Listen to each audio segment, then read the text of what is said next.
मानखुर्द शिवाजी नगर एक स्लम इलाका है। लोग कहीं से भी जाते हैं, झोपड़े बनाते हैं, रह जाते हैं और सबसे ज्यादा अगर आप देखेंगे क्राइम वहां हो रहा है। अध्यक्ष महोदय, ये नशे का काम बहुत जोरदार तरीके से चल रहा है वहां पर। अभी आपने सब चीज की बात किया। थिनर होता है, थिनर गाड़ी के लिए यूज होता है। थिनर, आयोडेक्स जो पेन पे लगाते हैं, ये ब्रेड पे आयोडेक्स लगा के खा जाते हैं, थिनर पी जाते हैं। वहां पर बहुत ज्यादा है। और क्या है, ये रात को जो है मैदान में जहां जगह खाली मिलती है, राशन ऑफिस में मैं उस दिन रात को 11 बजे गया, लाइन से बैठ के सब पी रहे हैं। वहां पर जितनी सरकारी जगहें खाली रहती हैं, मैदान रहता है, वहां बैठे रहते हैं। टॉयलेट में घुस करके औरतें जाती हैं बेचारी टॉयलेट के लिए, वहां उनके साथ बदतमीजी होती है, वहां बैठ के पीते रहते हैं। और पुलिस बल आप कह रहे हैं बढ़ा रहे हैं, धन्यवाद, आपने बहुत अच्छी तरह से इसको बताया सारी चीजें।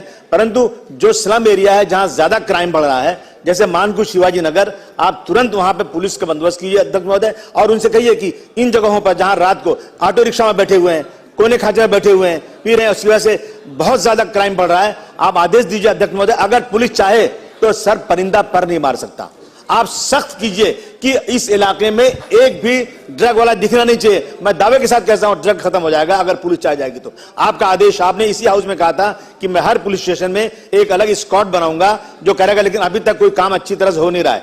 पकड़े जा रहे हैं लोग, लेकिन उससे ज्यादा बढ़ते जा रहे हैं। और कुछ रिहैब सेंटर बनाना चाहिए जहां लोगों को भेजा जाए। रिहैब में फी लगती है, लोगों का पैसे नहीं है, जा नहीं सकते, भेज नहीं सकते। तो इन चीजों पर भी आप जरा कुछ कार्रवाई करेंगे तो अध्यक्ष मुझे बहुत धन्यवाद।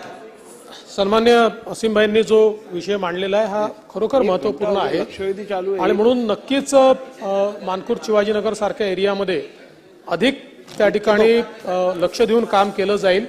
आणि आपण जे मुद्दे समोर आणलेले आहेत तिथल्या डीसीपींना सांगून तिथे कडक कारवाई करण्याचे निर्देश आपण देऊ। आणि दुसरा महत्त्वाचा मुद्दा आपण मांडलेला आहे की आपल्याला रिहॅब सेंटर तयार करावे लागतील, कारण त्याशिवाय आपण डी ॲडिक्शन करू शकणार नाही।